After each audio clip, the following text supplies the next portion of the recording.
Estás a punto de entrar a otra dimensión. Una dimensión donde el terror te acechará, donde la música te seguirá y donde antiguos autores te susurrarán sus poemas al oído. Yo soy Violeta y junto con Sheraton somos Zona de Quimeras. Bienvenidos. Hola, buenos días, tardes o noches tengan todos ustedes. Nosotros somos Sheraton y Violeta y al día de hoy les traemos un pequeño cuento que esperamos que les vuele la cabeza al igual que a nosotros. Este es Todos ustedes zombies de 1959, escrito por Robert A. Heinlein.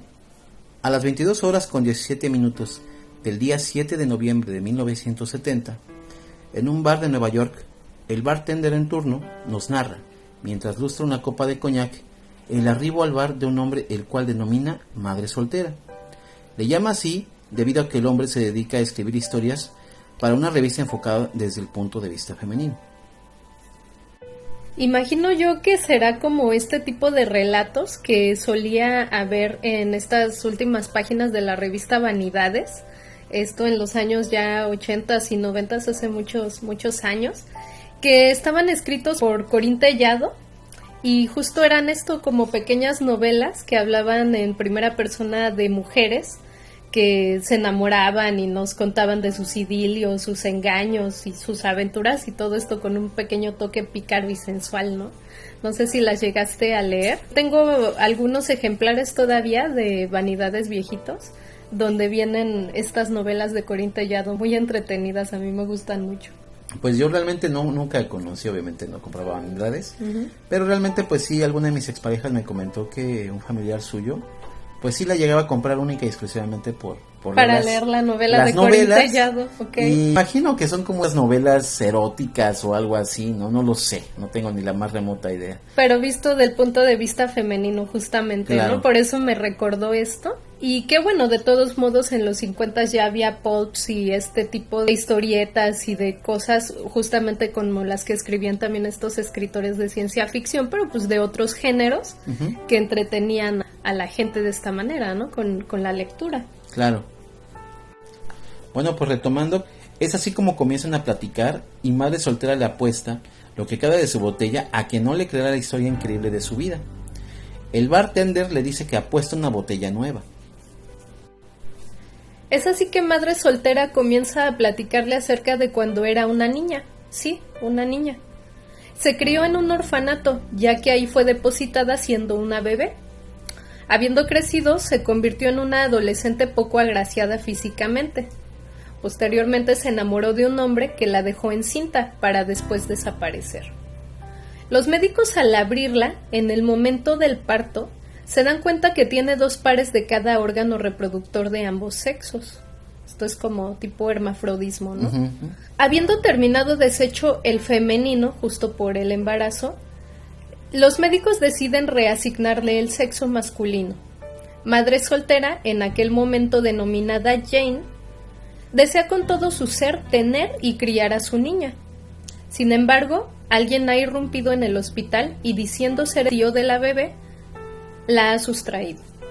Es en ese momento que madre soltera es interrumpido por el barman, quien le dice increíblemente que puede poner a su disposición a aquel hombre que la abandonó y que le ha hecho tanto daño. Madre soltera no lo puede creer, pero decide ir con él. Así, mientras bajan las escaleras hacia el sótano y suena una vieja canción que dice "Soy mi abuelo", el barman lo lleva a otro lugar, y no solo a otro lugar, sino a otro tiempo. Esta es la premisa y la primera parte resumida de este increíble relato, que definitivamente los invitamos a leer antes de seguir escuchando este programa. Vale demasiado la pena el conocerlo de primera mano y sorprendernos completamente con este concepto que nos plantea Robert A. Heinlein. Dicho esto, pues vamos a explorar un poco más acerca de este cuento de Robert A. Heinlein.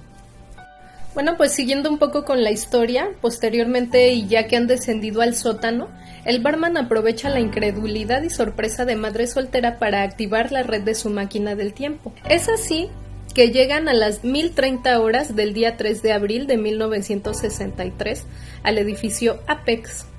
El barman le da dinero perteneciente por supuesto a ese momento histórico y lo insta a buscar al hombre allá afuera. Habiendo hecho esto, el barman sale hacia el 20 de septiembre de 1945, en Cleveland. Le toca llevarse al bebé recién nacido para depositarlo enfrente de las puertas de un orfanato. Poco a poco nos vamos dando cuenta de quién es quién en esta increíble historia. Si pudiésemos dibujarla, luciría justo como el anillo que porta el barman, un Ouroboros perfecto, la serpiente que devora su propia cola. Máquinas del tiempo, paradojas increíbles, ires y venires para poner todo en su lugar y que el mecanismo marche de manera perfecta. Madre soltera yendo a enamorar a Jane, Jane convirtiéndose a su vez en madre soltera convirtiéndose a su vez en el barman que acude a robar a Jane recién nacida para dejarla en el orfanato.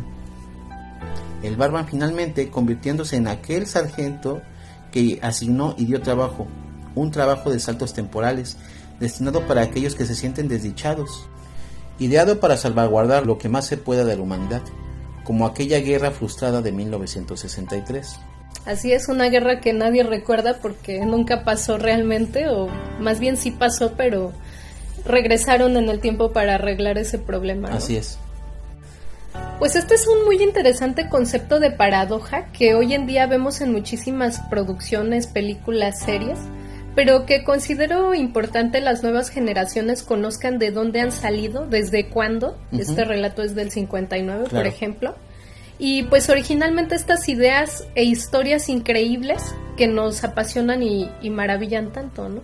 Vienen de autores ya bastante viejos, ¿no?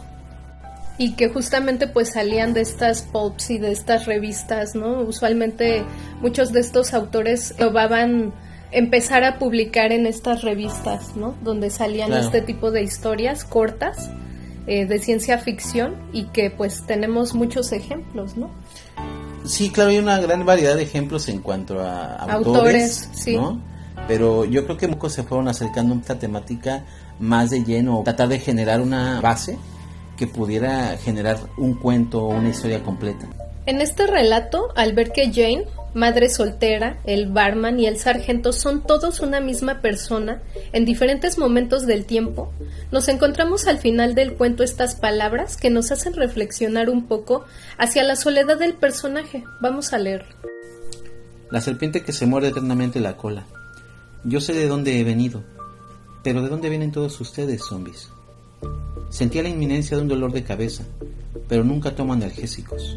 Una vez tomé, y todos ustedes se fueron, así que me metí en la cama y apagué la luz. Ustedes no están ahí, realmente solo estoy yo. No hay nadie sino yo, Jane, sola, aquí en la oscuridad. Los extraño tanto. Pues un gran relato que nos habla acerca de muchas cosas, más allá de aquella increíble figura paradójica que se dibuja con el origen de esta persona, que también nos habla de la soledad, de cómo experimentamos el mundo, de cómo podríamos visitar a nuestros yo pasados para que únicamente el engranaje siga el curso que debe seguir, y cómo vemos a nuestro propio yo a través de los tiempos. ¿En quién nos hemos convertido? ¿En quién nos iremos a convertir, insospechadamente? El anhelo, quizá, y ese olor de la melancolía que nos da el extrañar a todos esos otros yo, todos ellos zombies, vivos y a la vez ya muertos, como hologramas, ¿no?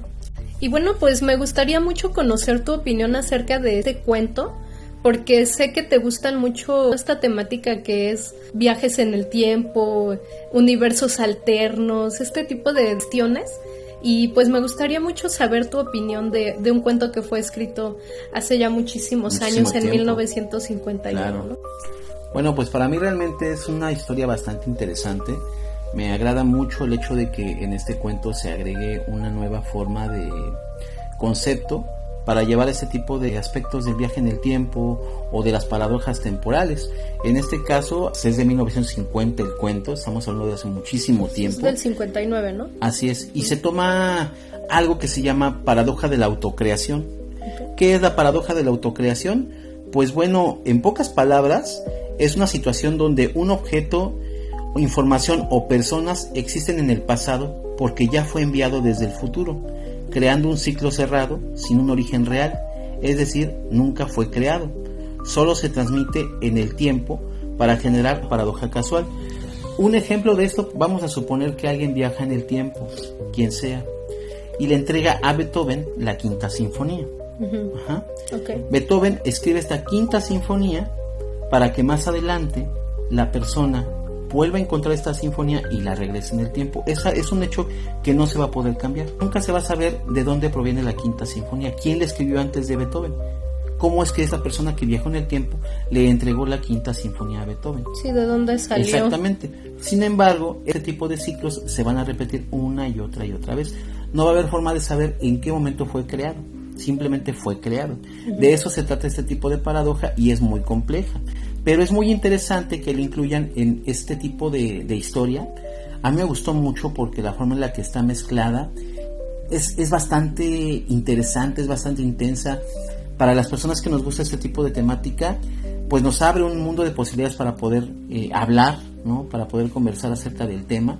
Y pues vas conociendo una nueva forma de conceptos, ¿no? Digo, todos estamos acostumbrados a este tipo de viajes en el tiempo, ¿no? Hablando de este tipo de paradojas, por ejemplo. También se llama bootstrap, ¿no? Bootstrap paradox. Okay. Lo más cercano a ello, por ejemplo, podría ser algo que seguramente ustedes ya habrán visto en Netflix, que fue Dark. Vemos este tipo de paradoja, quizás un poco más actualizado, ¿no? Y también sabemos que pues esta historia de la que estamos hablando, tiene una adaptación cinematográfica, la cual también está muy bien hecha, muy bien actuada. Y ¿qué te parece si hablamos un poco de ello? Claro, me gustaría. Ok. Hola amigos de Onírico.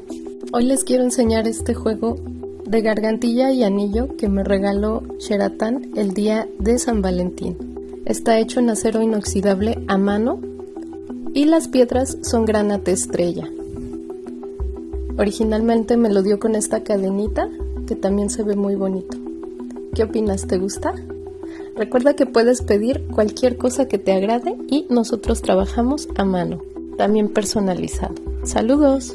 Posiblemente si les gustan este tipo de películas y este tipo de series habrán visto, aparte de Dark, que ya comentamos por ahí, que hay varios personajes que son su propia hija, ¿no? La hija y la mamá son la misma. Son la misma persona. Solo que igual en otros momentos temporales viajaron a través de esta caverna o con la máquina del tiempo para convertirse en la madre de sí misma. Es una de esas series que tú necesitas tener un pizarrón, sí, o para saber quién es pluma, quién, ¿no? o qué pasó con cada quien. Esta es una gran serie, de hecho, que lleva ya un nivel un poquito más elevado este concepto, ¿no? Y también lo mezcla con otros conceptos y otro tipo de paradojas muy interesantes. Así es. Y que yo creo que si les gustan este tipo de películas y este tipo de series, también conozcan justamente la película que se basó en este relato de Todos ustedes zombies de Robert A. Heinlein. Y pues la película de la que estamos hablando pues es Predestination. Es una película australiana de 2014. Es un thriller de ciencia ficción. Como lo mencionamos, está basado en el cuento de Todos ustedes zombies.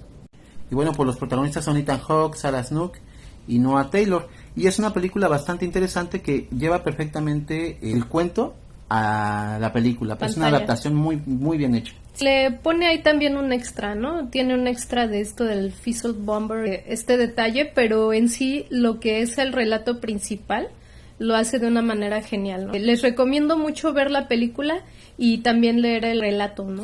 De hecho, si a ustedes les interesa, yo les aconsejaría primero leer el relato y después ver la película. Sí. ¿Por qué? Porque el relato tiene un concepto también muy emocional, muy, muy padre, pero siento que si ustedes ven la película primero, van a perder un poco como la imaginación, ¿no? Exactamente. Y aquí lo interesante es que en este relato ustedes tengan un poco más de imaginación, traten de sumergirse un poco más en esta lectura, en este cuento. Y ya después de ahí pues pueden ver la película, que está muy bien dirigida, está muy bien actuada, hecha, sí, muy bien hecha totalmente. Yo creo que es de las adaptaciones que mejor hemos visto, quizás de cuentos, no digo hay varios, ¿no? Pero esta es una de las pocas que son realmente que vale la pena, o que realmente incluso te agrega un extra, ¿no? Le da un poquito más a un cuento, ¿no? Claro, y que ese extra no se siente como un agregado luego, ¿no? Sino que está bien llevado. Yo creo que es una buena extrapolación del mismo relato. Está muy bien hecha la película. Bueno, pues, ¿te parece si justamente hablamos un poco acerca de Robert A. Heinlein? Perfecto. Bueno, pues Robert Anson Heinlein nació un 7 de julio de 1907 en Butler, Missouri. Y a pesar de no ser tan reconocido como otros escritores de ciencia ficción, como por ejemplo Ray Bradbury, Arthur C. Clarke o el muy querido Isaac Asimov, Robert Heinlein ganó 4 premios Hugo, que son un conjunto de galardones a lo mejor de las obras de ciencia ficción. Sí, así es. A veces también premian cosas de fantasía, pero es mucho más enfocado a ciencia ficción. Robert siempre se caracterizó por ser riguroso, al igual que Isaac Asimov, en utilizar bases y estructuras científicas para sus relatos e historias. Igualmente gustaba mucho de mezclar la ciencia ficción con temas como la genética, la sociología, la política, etc. Y esto es cierto, tenemos por ahí un pequeño documento de Isaac Asimov en donde platica y da recomendaciones a escritores nuevos de cómo empezar a escribir ciencia ficción si desean hacerlo, utilizando bases y estructuras científicas, incluso de teorías que ya han sido desmentidas o ya son pasadas, finalmente pueden servir para dar una buena base a tu cuento de ciencia ficción, claro, ¿no? Claro. Es muy interesante, esto también lo hacía Isaac Asimov, Sí, que claro. de hecho aquí es de mis favoritos de ciencia ficción. Sí, ¿no? además que tú me has leído algunos de Isaac Asimov y me encantan. Y que también hacía esto, ¿no? Sí. De Robert Heinlein, que era mezclar cuestiones incluso de amor, ¿no? Incluso Claro. políticas, sociológicas con la ciencia ficción. Y es algo que yo creo que es un gran, por así decirlo, pegamento que une ambos mundos, ¿no? Uh-huh. La ciencia ficción, que es algo que no mucha gente estamos familiarizados con la ciencia como tal, pero si lo unen con un elemento más de sociología, más de política, cosas más cercanas a nosotros, pues lo podemos digerir mejor, Son más palpables, ¿no? claro. Sí. Pero bueno, cuéntanos más acerca de la vida de este escritor. Bueno, pues hay un ingeniero mecánico que trabajó en un portaaviones de la Armada estadounidense de radiocomunicaciones. Para la Segunda Guerra Mundial, Robert, quien se había dedicado a escribir ciencia ficción, lo deja para unirse de nuevo a la Armada y colaboró como ingeniero civil en la Naval Air Experiment Station. Después del conflicto bélico siguió publicando y comenzó a escribir diversos libros de aventuras para adolescentes. Creo que también este detalle de que trabajó pues en la milicia y en la armada estadounidense en la Segunda Guerra Mundial lo marca en un pequeñito detalle, no sé si tú te diste cuenta leyendo el relato. Vemos que habla con esta jerga o esta manera de dar las horas. Ah, claro. Con claro, la manera las militar. 1300, ¿no? Las 1300, las 1500. Exactamente. Claro. Y que justamente pues este personaje, el barman, desde un inicio se nos muestra como una persona pues que se dedica a algo de la milicia, ¿no? Así es. Nos va diciendo, nos va develando muy rápidamente durante la duración del relato que va saltando en el tiempo, ¿no? O por ejemplo cuando nos dice que compró su anillo del Ouroboros, lo compró en 1985 me parece. Claro. Cuando pues están en otra época, Sí, ¿no? Están situados en otra diferente, época. sí. Entonces ya desde ahí nos va indicando que pues va dando saltos en el tiempo, de alguna manera viaja en el tiempo, pero utiliza este pequeño detalle de dar las horas de manera militar, ¿no? Uh-huh. ¿Sí? Así es. Bueno, pues Robert Heinlein falleció mientras dormía, algo que supongo que muchas personas desean que llegue así su fin. Dormía tranquilamente en su casa el día 8 de mayo de 1988. Y bueno, me parece también importante mencionar acerca de Robert y su apego hacia la idea del solipsismo. Este es un concepto que llegó a integrar a varios de sus escritos, entre ellos justamente el de hoy, Todos ustedes zombies. Pero, pues, ¿qué es el solipsismo? Bueno, pues el solipsismo es la teoría que plantea que el ser puede estar únicamente seguro de la existencia de su propia mente y la realidad que uno experimenta. Es así que uno de los objetos, personas y demás elementos del entorno no son más que únicamente parte de la propia existencia del yo. No me quisiera ir sin mencionarles un poco más acerca de este concepto del solipsismo. Y que si bien el cuento no habla explícitamente del solipsismo, sí lo sugiere de forma abierta, ¿no? Sobre qué es el solipsismo, yo creo que mejor que tú y yo, Trent Reznor lo explica mejor en su canción Only, que les vamos a dejar en la caja de descripción de este video, y que igual quisiera aprovechar para comentarles y recordarles que prácticamente en todos nuestros videos dejamos enlaces, esto obviamente en la caja de descripción, con la música, algún dato, algún artículo o algo relacionado con el video. Esto es con el fin de que amplíen y disfruten de la experiencia de alguna película, serie, libro o canción de manera complementaria. ahora que estamos cerrando esto, ¿tú cómo disfrutaste este cuento? Es decir, ¿cómo lo sentiste? Fíjate que es curioso que me lo preguntes. Este cuento lo leí de manera virtual. A mí no me gusta leer de maneras virtuales. Prefiero siempre tener un libro a la mano y leerlo. Tuve que leer de manera virtual ya que no cuento con libros de Robert Heinlein. Y sin embargo, no sé por qué, pero al leerlo sentía el aroma de las páginas del libro que tengo de Isaac Asimov. No sé por qué, no sé cómo funciona mi cerebro. Ajá. Les cuento un poco de contexto. Este libro que tengo de Isaac Asimov es uno de los tomos de cuentos. Ajá. Y es un libro grueso. ¿Quieren? Se los enseño ahorita. Aquí está. Este libro es un libro ya muy muy viejo. Era de una tía mía. Me lo regaló hace ya muchos años. Ella pues lo tuvo desde su juventud. Entonces pues es un libro que tiene un aroma. Ustedes saben, si les gusta leer, saben que los libros tienen aromas. Miren, incluso tiene una monografía. No sé si ustedes sean millennials y todavía les tocó. Mira. Qué curioso, ¿no? Mira lo que uno se encuentra, tesoros que se encuentra uno en los libros. Me lo regaló de hecho cuando estaba yo posiblemente en la primaria. Es un libro que me encanta y que es de los libros de ciencia ficción que yo más he disfrutado a lo largo de los años. Un pétalo por ahí. Y que tiene un aroma muy particular. Este aroma lo tuve en mi nariz cuando leía este cuento de Heinlein. A pesar de que lo leí a través del teléfono celular, no es algo que yo disfrute mucho hacer, ¿no? Leer a través de una pantalla, siento que algo me falta. Ahí te va un detalle. Ese libro de donde está el cuento de Todos ustedes zombies, actualmente ya no se publica. Ah, qué triste. No, estaba yo buscando y nada más hay algunas versiones ya usadas. En algunas páginas hay de venta, sí, pero ya no reedita. Aquí en México no, al menos no hay reediciones. Es una compilación de cuentos de él que son cortos. Viene precisamente, pero ya no hay aquí en México. Qué tristeza, ¿no? No sé si ustedes lo llegan a tener, guárdenlo, porque es una joya, entonces. Son joyitas, sí. ¿No? Y sobre todo porque estas son joyas de la ciencia ficción. Son cosas que no se repiten.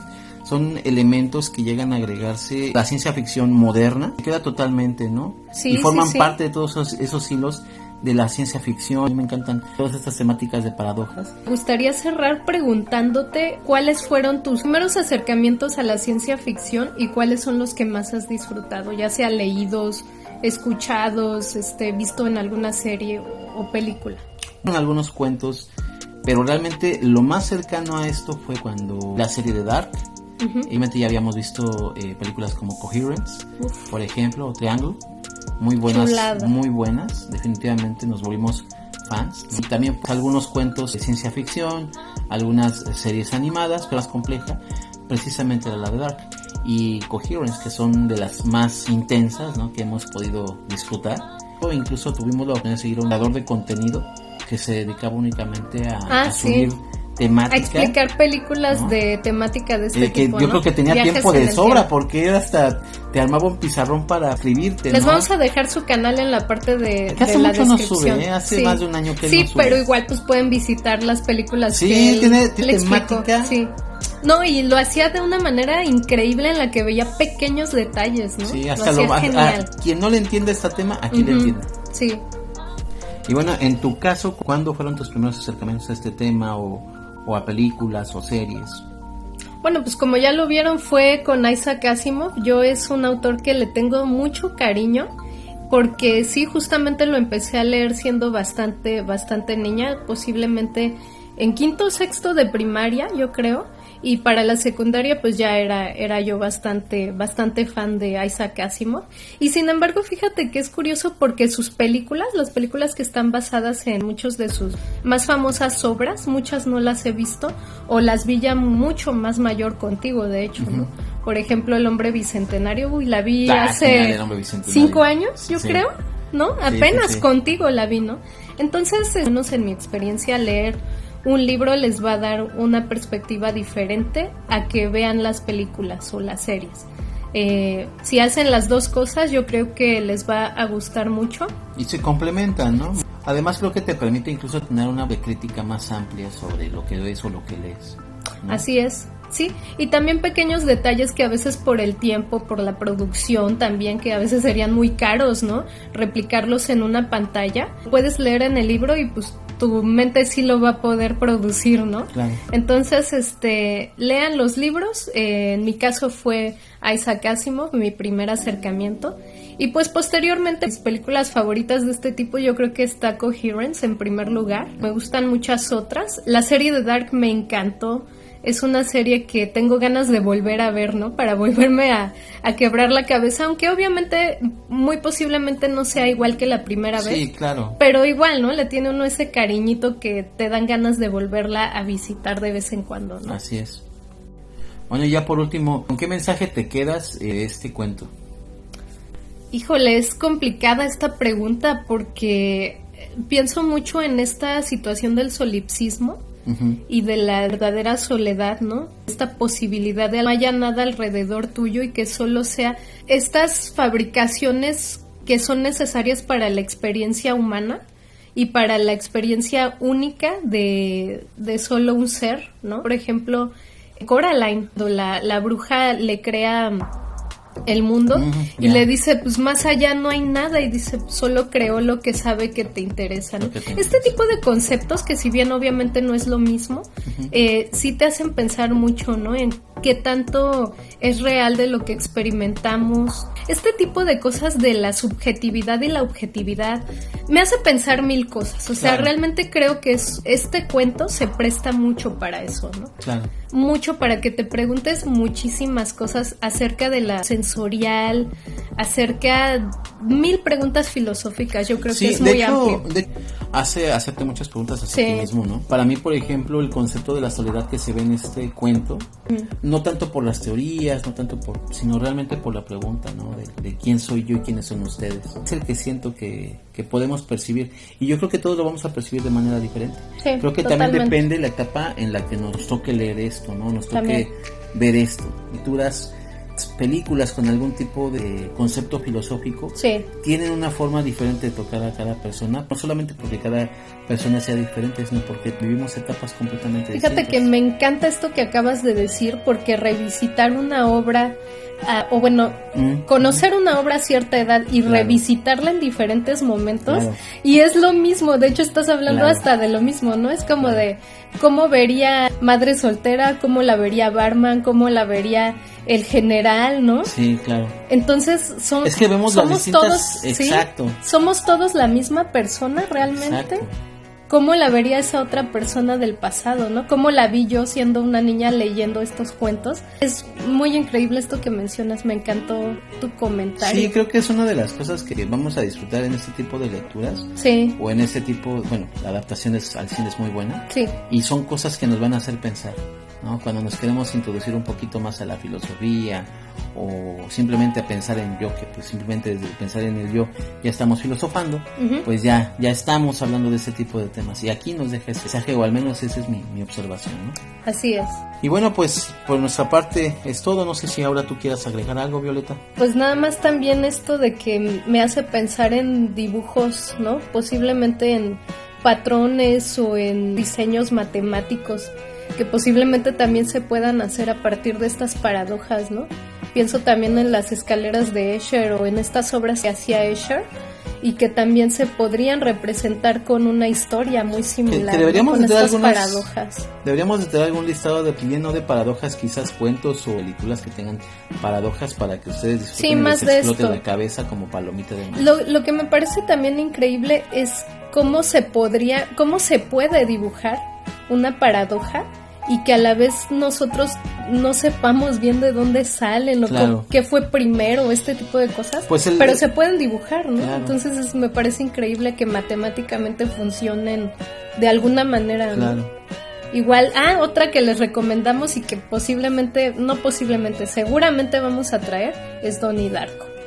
Sí, claro. Pero bueno, yo por mi parte es todo, no sé si tú tengas que agregar algo. Pues nada, lean mucho, diviértanse, no se quiebren tanto la cabeza porque luego hace daño, y eso es todo. ¿ok? Por favor vean las cajas de descripción que les dejamos en cada video. Y muy importante, denle like y compartan porque necesitamos su apoyo también. Sabemos que nos están viendo algunas personas y no le dan like, apoyen. Sí, denle like. Por ahí a unos amigos que tenemos, ¿no? Que dicen, yo sí los veo. Y por ahí también a mis amigos clasemedieros que me dijeron que si nos ven, pues danos like, mano, así como tú pides, compartan para que lleguemos a los 1000 suscriptores, que por cierto vayan a seguirlos, mis amigos semedieros que hacen stream en vivos los días martes a las 8, me parece, de la noche o a las 9, váyanlos a ver, siempre comentan noticias de pues lo que ha pasado durante la semana, son muy divertidos, y pues bueno, les mandamos un saludo, los queremos mucho. Hasta la próxima y sigan leyendo ciencia ficción. Bye.